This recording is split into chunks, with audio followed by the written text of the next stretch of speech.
Paciente chega no seu consultório com bruxismo. Apertar, bater, ranger os dentes. Beleza. O que acontece? Você vai pensar, bruxismo? Beleza, vou botar a placa. Tudo bem, é o que todo mundo pensa, mas esse é o jeito errado, já falei por quê.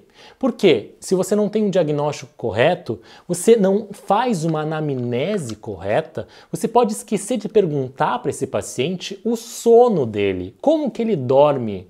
Ele dorme bem? Será que esse paciente ronca? Será que esse paciente tem cansaço ao acordar?